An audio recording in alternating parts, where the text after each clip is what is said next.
We worry about so many things: debt, safety, time, money, our children, our health. Sometimes we even worry about how much we worry.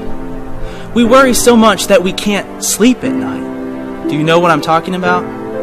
In Luke 10, Jesus visits the house of Mary and Martha. And while Mary was sitting at the feet of Jesus, listening to him talk, Martha was in the kitchen doing all the preparations. And Martha began to get worried because she was stuck doing everything herself. And so she came and complained to Jesus. Verse 40 says, "She came up to him and said, 'Lord, do you not care that my sister has left me to do all the serving alone? Then tell her to help me.'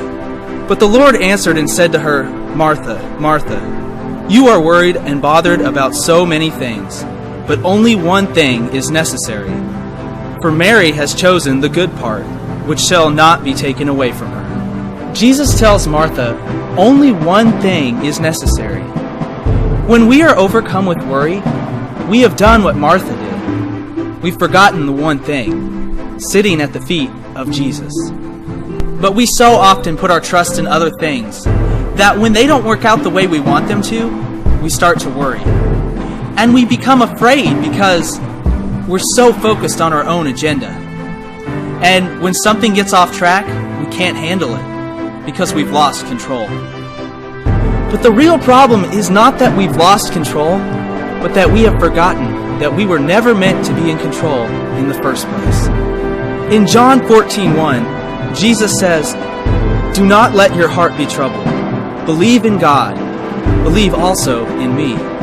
When we wait in the presence of the Lord and hand control over to Him and say, "Lord, your plans be accomplished, not mine," He reminds us that His plans have not faltered. When you put your trust in God, He will take care of you when you can't take care of yourself. Psalms 127, 2b says, "For He gives to His beloved, even in his sleep." That means if you're trusting in God, when you're asleep, He's up working to make sure you're well taken care of. One time I was praying and seeking God about an important decision because I felt like He was leading me to start working for myself, doing contract work. And I was praying and saying, "God, I don't feel like I'm going to be able to provide for my family. I don't feel like I'm going to be able to do this." But in my spirit, I knew that God was telling me, "Don't worry, I've got it."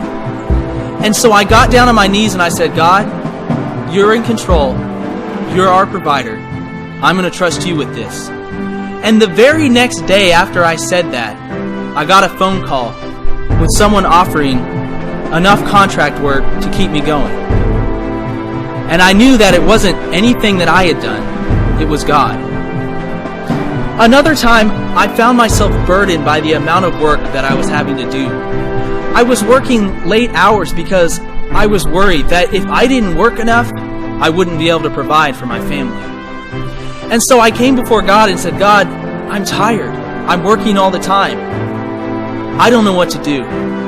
And God said to me, "Stop working. I've got it." And I said, "Stop working. I can't do that or else there won't be enough. I won't be able to provide."